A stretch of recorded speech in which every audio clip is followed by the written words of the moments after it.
Hi, y'all. Welcome, Moon Griffon Show. Great to have you with us as we rock and roll. It's terrific Tuesday, already cranked up. We are expecting Paul Hurd to call in, and it's interesting with all this budget stuff. Small business people sending out stuff, and only thing they're asking is what increased taxes would you like?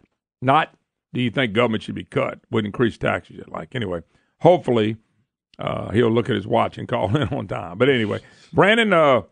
Unbelievable national championship game. And by the way, I unlike some people, I stayed up the whole time. I'm sucking wind today. I'm sucking wind today. I got to tell you, man, at 4:30, the alarm clock went off, and I like to say, you've got to be joking. Oh, yeah. But, and I know there's a lot of Saban haters in the state. I'm not one.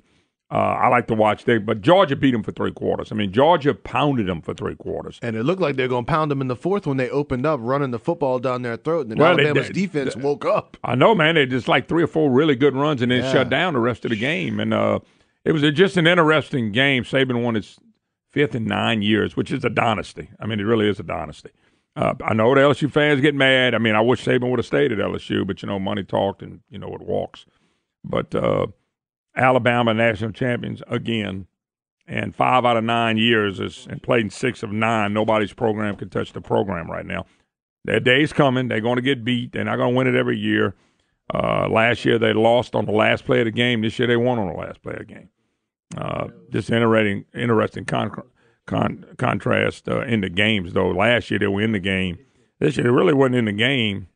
And we may get to some of that as the program unfolds today. Just get your thoughts. To me, it was a lot of fun.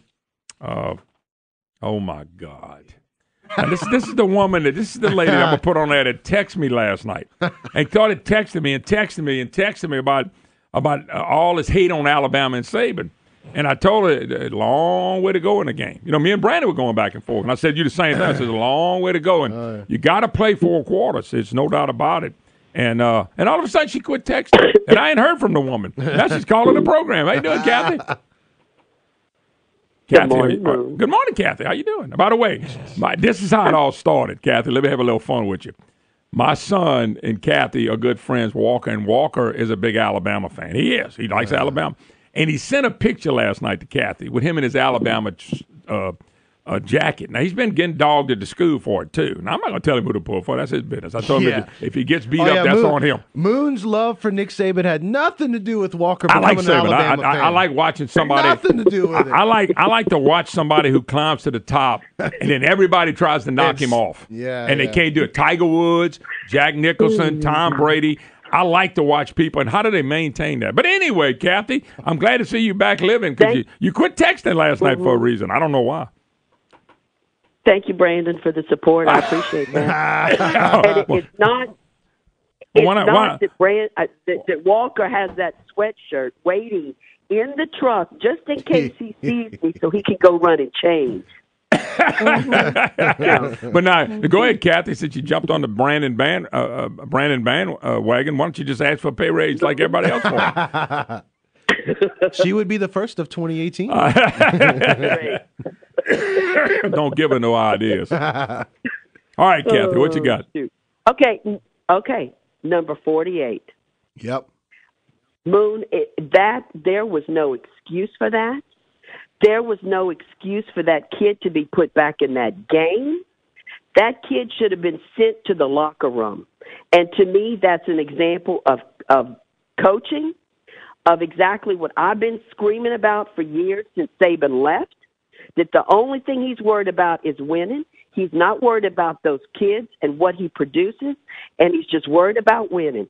That kid had no business staying on that field and going back in that game. His kids, to me, are some of the most disciplined there was. Now, I do agree with you on 48. He threw a punch. The referee should have thrown him out the game. When that kid was on the bench, and I told that to Brandon, when 48 was walking the sideline, Nick Saban was chewing his butt out, and he was walking with him going, yes, sir, yes, sir.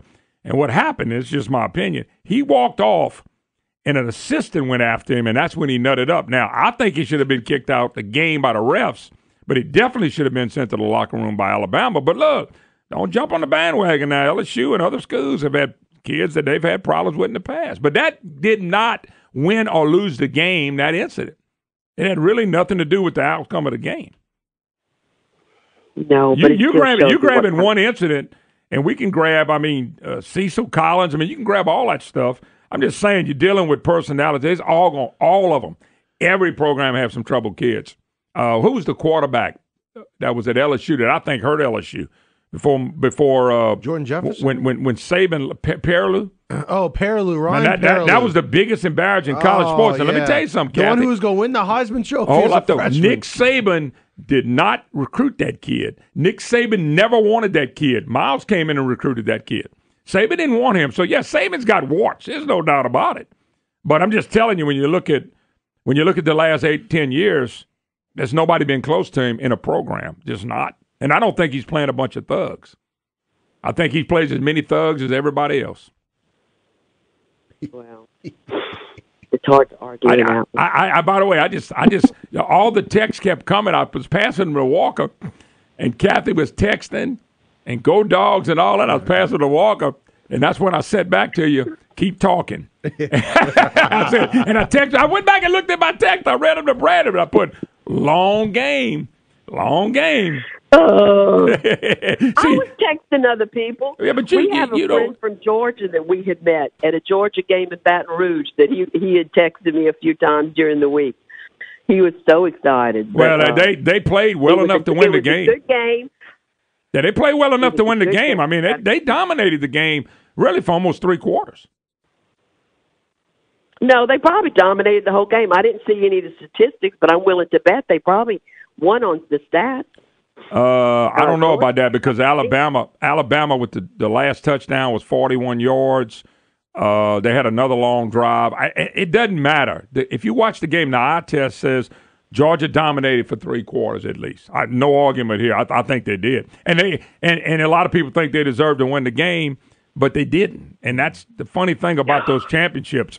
You got to play 4 quarters, and you got to play to the end of the game. And Saban said this. I know you. You got to take it. You got to take advantage of the mistake. Oh yeah, but for Alabama to keep missing field goals, Lord. I know, but Saban said something in the game which was true. They lost last year, the last play of the game. They won this year on the last play of the game. It tells you how close those games are. They just real close. Now, here's my question. Walker wanted me to ask you, and I'm going to ask you on the air. Kathy is the biggest LSU fan in the world, and there's a lot of great LSU fans. Kathy, he wants to know. There were some kids, and I know it was happening. I've been in school.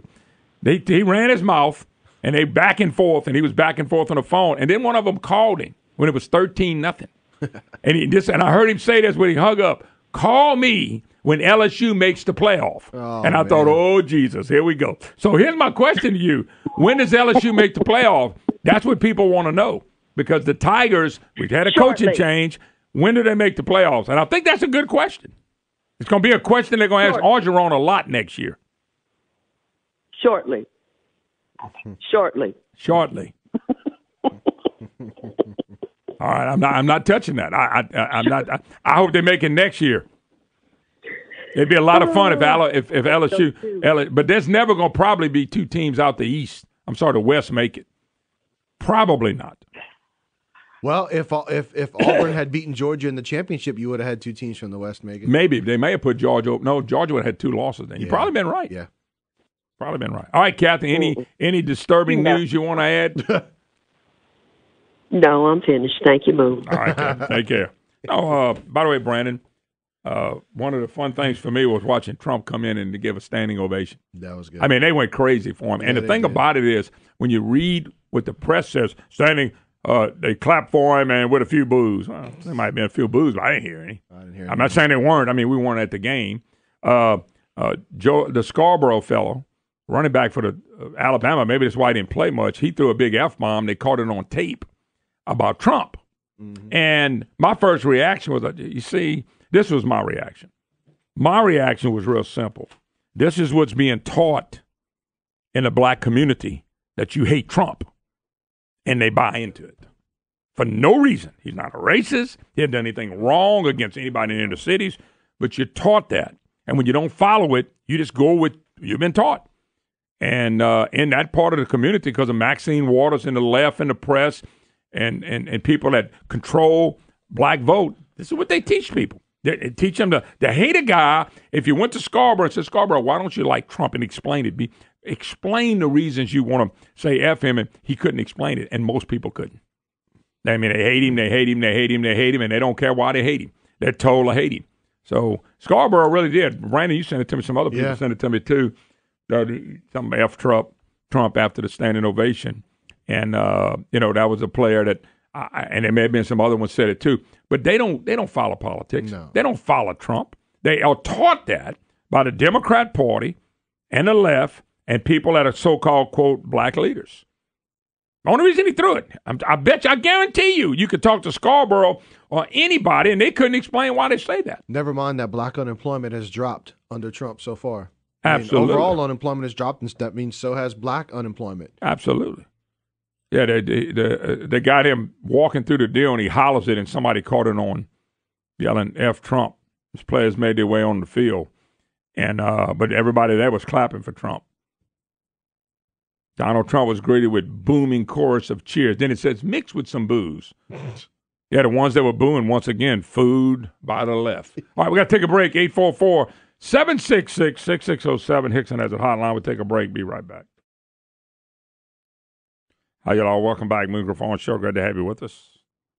844-766-6607. Hickson has a hotline if you'd like to be part of the program. By the way, Brandon, the most negative thing about the game last night that I saw was the Super Bowl halftime show.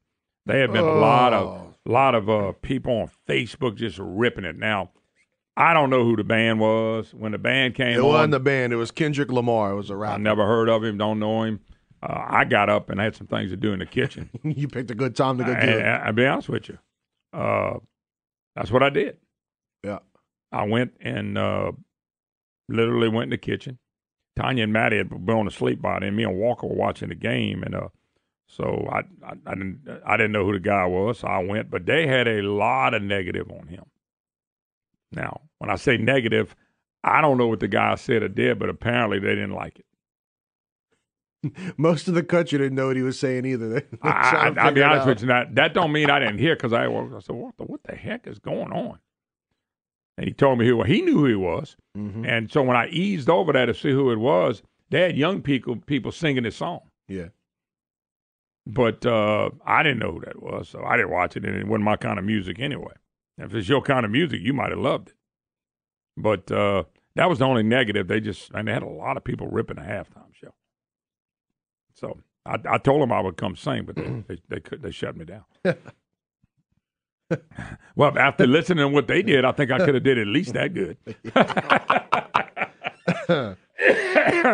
that was the only negative, was the halftime show. They really clapped for your boy Trump, and yeah, I know that the Saban haters are all over. I run into them all the time, and I don't get into all that, because I pull for LSU, but I haven't gotten that mad at somebody that I hate them so bad. And you got to remember, what the guy's done in 9 years has never been done in college football. And I'm not just talking about the 5 championships or 6 games he played in. Just think, if you got a team and everybody on the other side hates you, and everybody's going to play their best game against you, and you keep winning. That's what I'm saying. This has never been. Nobody has seen anything like this in a 10-year run. Not in the modern college day. It just hadn't happened. And Brandon, back in Bear Bryant's day, they used to sign 100, 115, 20 kids. Mm-hmm. The 85 scholarships, you got to win 13, 14, 15 games. You didn't have to do that back then.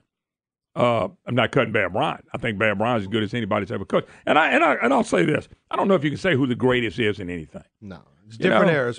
I like when they say this is the top 5 or 10 NBA players of all time. Well, I could pick 10 more good as them. And the same thing with coaching. But what he's done has been remarkable. We got social media, Facebook, all this stuff going on. And what he's done has been a remarkable run. We just got to be blunt about it, okay? Whether you an LSU fan, not an LSU fan, I don't understand. Like, give me an example. There are people that don't like Saban, and they start talking about how he's a horrible coach. Well, Brandon, I didn't like Reggie Jackson. Reggie Jackson was Mr. October. Reggie Jackson, think about it. Reggie Jackson was great when it counted. I didn't like him. But that don't mean, see, the difference between me, I cannot like somebody, but if they good, they good. If they great, they great. But that is not what our society does. And I'm just going by because I live in Louisiana. The goal is to hate Saban and pull against Saban. Okay? But that's him. What he's accomplished in the process should be, I'm in awe. I'm in awe. He took a bad LSU team and won a national championship. Les Miles won one 3 or 4 years later. And when he went to Alabama, Brandon, I don't know if you can pull it up, but Alabama had won either 3 or 4 games the year before. Oh, yeah. I mean, they were down. 3 or 4 games, Brandon. Yeah, they were down. When he came to LSU had won 3 or 4 games, I think. I think they had won. You can go check both of them. I might be off, but I'm not going to be off much.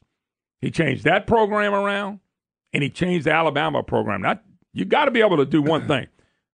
Put together a staff, recruit, and coach. That's got to be the model that you got to have, and he has it. Dabo Swinney's a lot of fun to watch. Dabo Swinney's not in the league yet, but he could be in 10 years. We'll see. Shoot, he could be in about 3 or 4 years. Well, Myers, another one. He's won 3 championships, and Myers out of Ohio State. Mm-hmm. But I'm just telling you, Brandon, just because you've been there a few years in a row don't mean you're going back next year and the year after. It goes for Saban, Kirby Smart, and all of them. I'm just amazed that people hate somebody because they're good. They hate somebody because you can't beat them. Charlie McClendon got fired because he couldn't beat Bear Bryant. I think Les Miles got fired because he couldn't beat Nick Saban. I mean, we got to get off this kick word about what Alabama does. The heck with Alabama. LSU needs to rise to the occasion, get their recruits, and go play.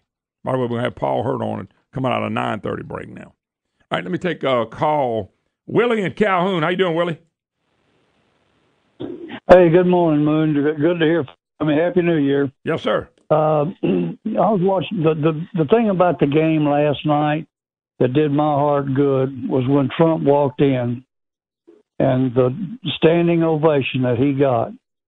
I mean, that just all the naysayers, the NAACP had called for a boycott, and a demonstration, but that really, really, really done my heart good to see that.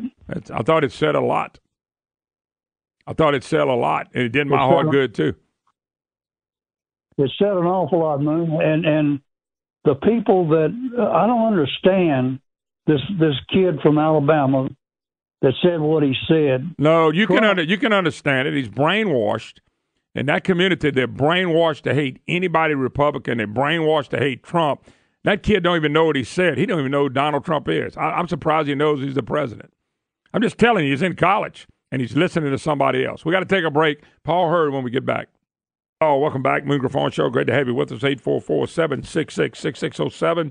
Hickson has a hotline if you'd like to be part of the program. Your opportunity to be the voice. All righty, Paul Hurd joins me. Paul, how you doing? Moon, good morning. Yeah, we were wondering if you were going to make it today. Well, I needed. As it turned out, I wasn't sure I had the numbers, but we got hooked up, and we're good. All right, Paul. As you know, I know you're following this stuff and talking about the budget. It's amazing. Bell Edwards wants no cuts. People in government wants no cuts. The Senate wants no cuts. They all want to keep adding money. They've added $2.8 billion in new taxes. Our budget is actually $5.2 billion bigger than it was in 2016 if you play it out all the way to 2018. And I know you deal with small businesses and stuff, and that's why I wanted to get you on. Are they talking about what we need to cut, or what are they talking about? What are they talking about? I joined the Louisiana branch of the NFIB, National Federation of Independent Businesses. That's supposed to be the representative for small businesses. And I'm an attorney. I run a title company. My bread and butter is people making enough money at work that they buy homes, and we help them get into homes and do the title work for them. And, the reason we want to cut government taxes is so that the people have their money to buy homes, educate their children, those kind of things. And so I thought National Federation of Independent Businesses would be the right place to go with that perspective. And I got the reason I called you this morning was I got a survey request from the Louisiana Small Business advocate group, NFIB. Uh-huh. By the way, Paul, I'm very familiar with them. Number one, number two is I've been a member before. Number three is I like those people. I know you wouldn't be a member if you didn't feel the same way. Well, I would like to like them, but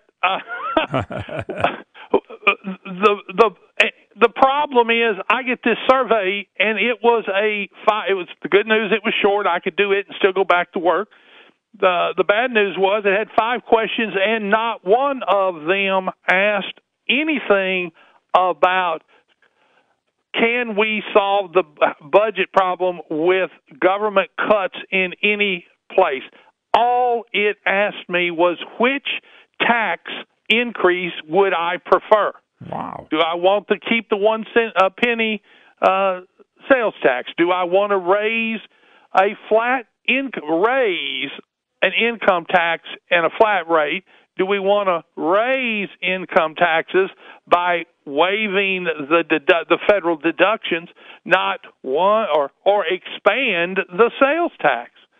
Not one question about, for example, with what you said about the actual budget size, why don't we simply go back to what was good enough for us to live on in 2016, or cut it by just 2%, and with everybody except higher education. Higher education has taken its licks, and really the reason I say not higher education is because they're playing extortion politics in Baton Rouge. Mm-hmm. They're taking the most important thing that we believe builds the economy long term and builds the identity of our communities.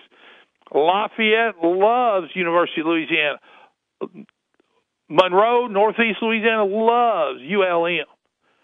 Baton Rouge loves LSU, and the whole state does. They take our institutions that we are closest to, that and disabled citizens, and they threaten them with cuts.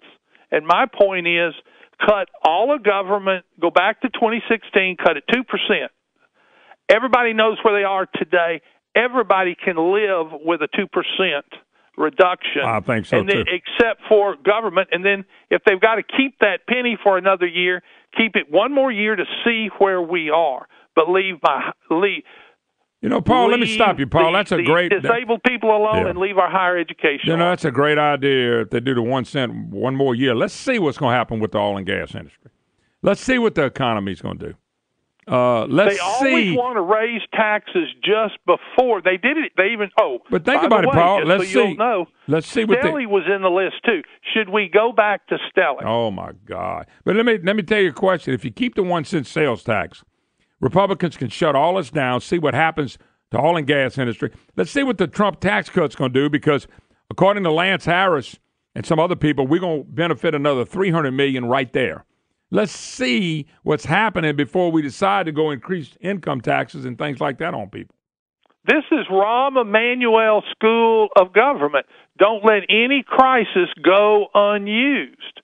And right now, while we're at the trough, and things are going to get better because of President Trump and because of if the legislature will just freeze government and let the people take a breath, then there won't be the crisis, and we can move forward as a state. I always mention it every time I get on.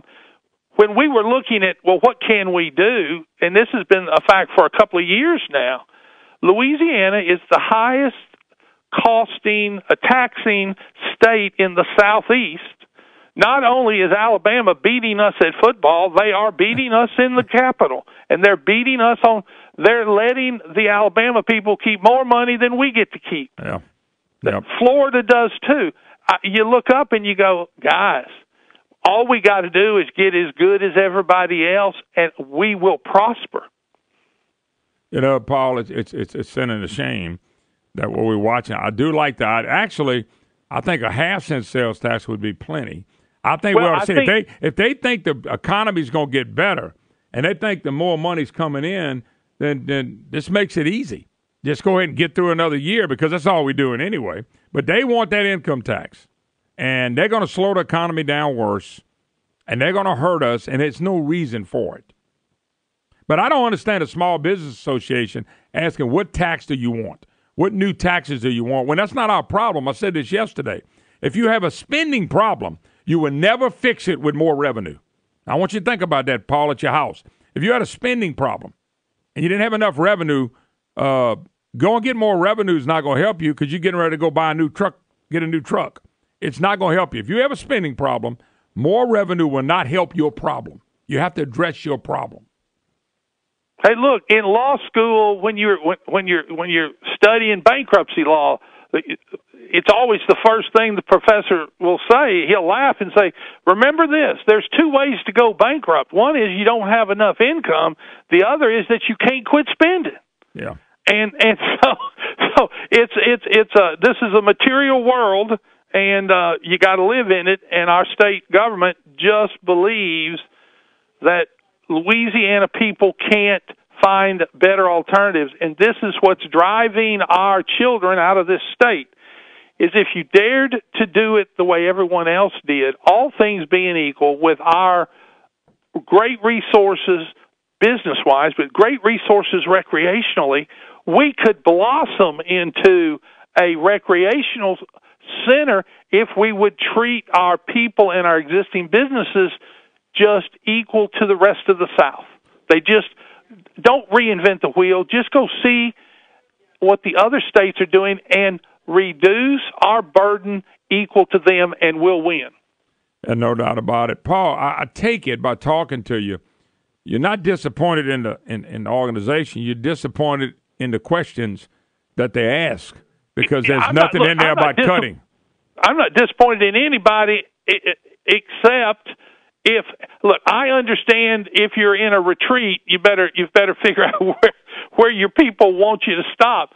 But my question is, let's put a proposal out that protects those that are disabled, protects the universities because they've already been cut, and then simply say, what can government get along with so that my businesses will thrive because their customers kept their money? Yeah. And that's, to go to a restaurant, I can't ship it to Baton Rouge. I got to give it to my favorite restaurant here, and it just makes so much sense. But what government will do is they circle the wagons, and no one in government will point out any expenditure by government that is not important too. The one thing they will never do is set priorities between themselves. It's, we need money. We won't tell you how everybody gets their piece. Everybody gets their piece. No, if you want an increase, you tell me an equal place I can cut, and let's go halfway. We'll half cut our way and half raise our tax. But not one leader of one agency in government will stand up and say, look, my priorities are higher than the guy down the hall. He is the one that needs to be cut. They'll never tell us where the waste is in government. Yeah.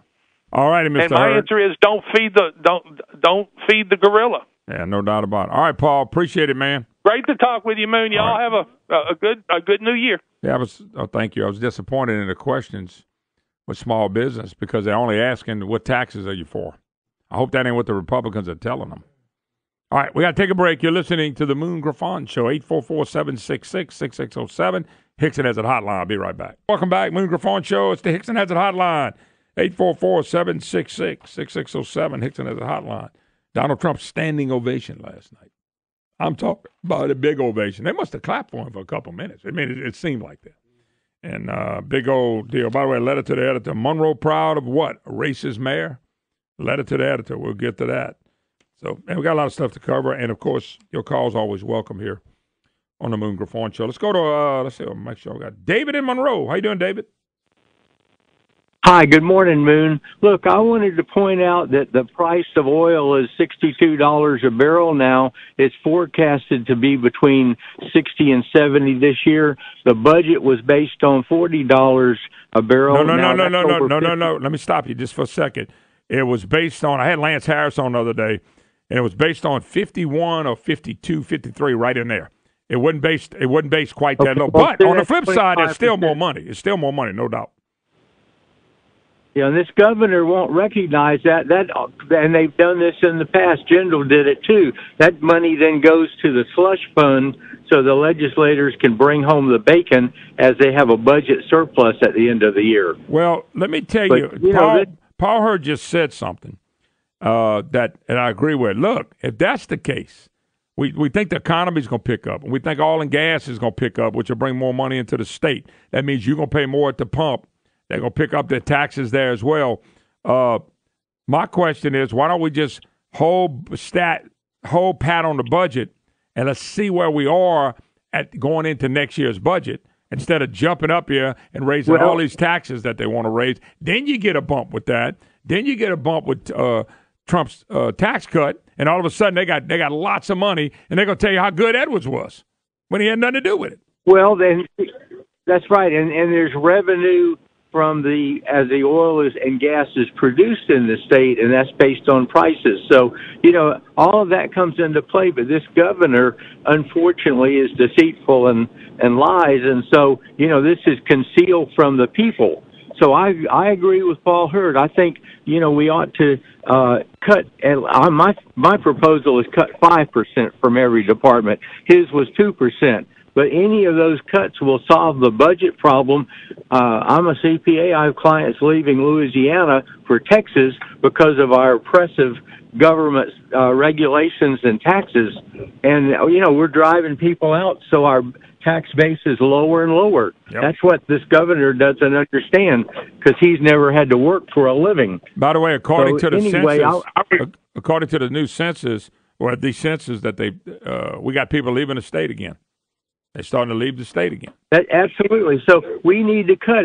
And Paul said keep education, okay, but, I followed TOPS, and it was a good idea, but it's been abused, and it needs some realignment. I'm not saying do away with it, but there's waste in the government, all these unnecessary contracts that are really political payoff to campaign supporters. So there's plenty to cut in this budget if our legislators would stand up with some guts and stop it. Well, that ain't happening. Thanks for the call.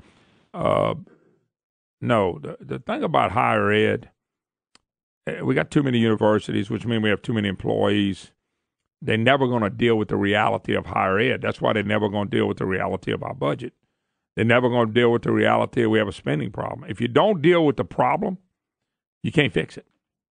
I'm telling you, you can't fix it. You go to the doctor and tell them they got a spot on your liver, and the doctor says, we're gonna trim your toenails, and this is gonna fix it. It's not going trimming your toenails is not gonna fix a spot on your liver. I know you're saying, boy, that's a drastic change right there, Brandon, but that's what we got to look at. They don't want to deal with spending problem, having too many in colleges and universities. So if we're not going to deal with the problem, we can't fix it. That's why I'd say it again. I'll say it 1,000 times. If you have a spending problem, revenue is not going to fix the spending problem because that's not the problem. Revenue is not your problem. It's not your problem. Spending is your problem. You got to deal with the problem. If you broke your foot, putting a cast on if you broke your right foot, Brandon, putting a cast on your left hand would do what? What would it do? Not a dang thing. It'd make it worse because you can't even use your left hand now. Yeah. And you can't use see what I'm saying? It makes it so if you got a spending problem and you got too many universities, we got too many employees, and you and you don't ever address that, and you go over and say, boy, if we had some more revenue from old Brandon and Moon, we could really do well. You're not going to fix it. Let's go to Mike in Bossier City. How you doing, Mike? How you doing, Moon? I got a chance to meet you a few years back at People Abuse, but what I was actually talking about was, on the government side, anytime you oppose their spending, they find some kind of way to kind of blackball. And I think they ought to appoint someone or some kind of commission to oversee the spending. Well, the problem with that is since they're the ones that caused the problem, and they get to appoint somebody over the spending, they're going to appoint somebody that agrees with them. It's kind of like that task force I explained yesterday. The task force that Bill Edwards and the legislature put out, John Alario put 3 people on it. The governor put 2 people on it. Jay Darden's on it. We got 3 people that work for government on it. Well, 8 or 9 of the 12 are automatically going to vote for raising taxes. That's what they do. That's what task force do. So that's the problem is who gets the opportunity to put people on this, quote, task force to watch what you're talking about. All right, appreciate the call. Let's see, Brandon, we have Kevin in Minden, Louisiana. How you doing, Kevin? How are you today, Moon? Doing fine, sir. You mentioned Trump getting a big ovation and everything, and going back over the election that the media and Hollywood can't get over with. When you start studying out, well, we know how thin-skinned those people are anyway, but do you realize that I can understand the devastation in a sense after I get to looking at it. You know, hundreds of newspapers endorsed Hillary, and only about 20 endorsed Trump. They had just hundreds of thousands of people in what they call their ground game, and get to looking over Trump's so-called ground game, and he wouldn't even have. I don't think he had 15 offices in Florida, and you look at all the other places. He had very little ground game. Clinton and them outspent him 5-1, and it goes on. And you know, it's like they poured everything that and not to mention the manipulation of the networks that tried to do on Trump. They threw every possible thing they could at him, and they still lost. What you mean they threw? They still throwing every possible thing they can at him. It's phenomenal. Well, you see, it's, and you can see why they were just so devastated about it, and they want to get even. Hello? I'm listening. Go ahead, wrap up for me. Okay. And there's also one other thing everybody always misses is, and they did this several times during the election night coverage, they always talked about how the uneducated whites voted for them in unprecedented numbers, but they never talked about the uneducated blacks or the uneducated Hispanics who voted in a higher volume. They're not going to. Once again, the left has their angle. They stick with it. By the way, Brandon, last night's ratings, massive 16.7% Nielsen ratings. Only one other championship was higher than theirs. And that's unusual because you have 2 SEC teams, and their worries were, well, everybody around the country are not going to want to watch it. Well, they did. I was just saying if you was ready. If I never get on the air, you can't get pay raise. You look like y'all having a conversation. I was waiting for y'all to finish. Well, I was being polite. When I talk about going to Alaska, I like to talk. Yeah. Or in this case, like to listen, which most people say I never listen. But I'm going to listen to the next lady. Anyway, welcome back. Moon Griffon Show, 844-766-6607. Hickson has it hotline. All right. You've been hearing us advertise. Folks, we want everybody to listen up. We're going to Alaska. And it's open for everybody around the great state and beyond that want to come have a fun trip. I've been on an Alaska trip one time, and we're going cruising, and it is a remarkable place to go. This is kind of those once-in-a-lifetime deals that once you go one time, you're going to make it twice in a lifetime and 3 times in a lifetime. And it's going on a cruise, and come on a cruise with us. We're going on a cruise. We want you to come be a part of it. I've invited Megan Saunier to come in here. She is the president of Travel Machine, travelmachine.net. Am I saying that right? Yes, sir. I messed that up. You're proud of me, aren't you, Meg? That. But anyway, Megan's in here kind of to give you some details because I know people like in Shreveport and Monroe and Ellick and Lake Charles and Baton Rouge and New Orleans and all these places, and you wonder, okay, y'all doing one, y'all going out of Lafayette, but we're not necessarily going out of Lafayette. So I want to talk about this. The first of all, the cruise is July 13th to July 20th. Correct. Okay. But you're Seattle proud of me, round trip. So round trip. But talk about the cruise. Let's do this first. It's an Alaskan cruise. It's a week long. But let's talk about how we're not telling them they have to come with us and come to Lafayette and fly to Lafayette, are we? Oh, no. We can do air from wherever you want. We can do air from Alexandria. We can do air from Shreveport, Monroe, Lake Charles. In fact, we have some prices out of Dallas and Houston. I know it's just a hop, skip, and a jump for some of you guys. We have prices under $350 per person for airfare. I mean, that's that. And by the way, that's a big part of it, but that's round trip. That's round trip per person. Yeah. And then we have inside rooms starting at $1,224 a person. The cruise ain't bad. You got to get there, and with those prices, everybody can get there. Everybody can take this trip, but it is a great trip. Talk about the cruise and the ship we're going to be on, and we'll talk about some of the things that you can do. And by the way, I'm already signed up to do a salmon trip because I like to fish, and I did that one time. That was one of the most fly fishing and catch a 6-7 pound salmon. Yes. That was a blast to me. But talk about the boat, talk about the trip, and what we're going to be doing. We're going with Celebrity Cruise Lines, which is a luxury brand. Some of you might be familiar with Royal Caribbean. This is the luxury sister to Royal Caribbean. Great service, great food. Right now they're running promotions where if you get a balcony cabin or above, I'm talking $19.99 starting price. You can get a classic beverage package, unlimited Wi-Fi. That's over $600 of value that they're just throwing at us for us to go on there. An Alaska cruise is also very different. If you've cruised before, you're worried about getting seasick. We stay inland on this. Now, I want people to understand this because I've been on cruise. I can't hear my left ear. So when I get way out in the boats, I'm always going to have a little seasickness. This is I call it inline cruise. This is but you're going to be on the water and you're going to have so many stops. So really, you don't have to even worry about that.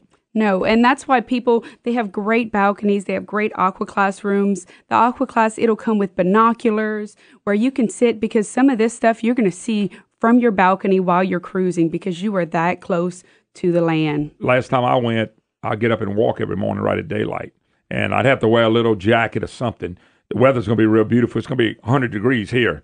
It's going to be really cool there. And I would get up and walk, and at that time they were showing the glaciers, so I was watching us pull into the ports every time I was walking because they would pull in early in the morning so you could spend the day. And it was so cool just to watch all of the beautiful scenery, just gorgeous. And between 50 and 70 degrees. If you're from Louisiana and that is not your sweet spot, no, that's right. But this is a lifetime trip that really is worth it, and because of all things on the cruise. Now, on this cruise, you don't have to. I mean, we've been on cruises before. We have set supper times. But not on this cruise. I think there's all the restaurants and stuff like that. They have specialty restaurants. They also have the regular dining room. You can go anytime between 5:30 and 9:30. It's called My Time Dining, where you can make sure that you sit with your friends. We handle all that good stuff from you. If you have friends, if you're in Monroe and you have friends in Lake Charles or something, you just let us know. We can coordinate your flights to where you'll get there together. We can get your rooms near each other.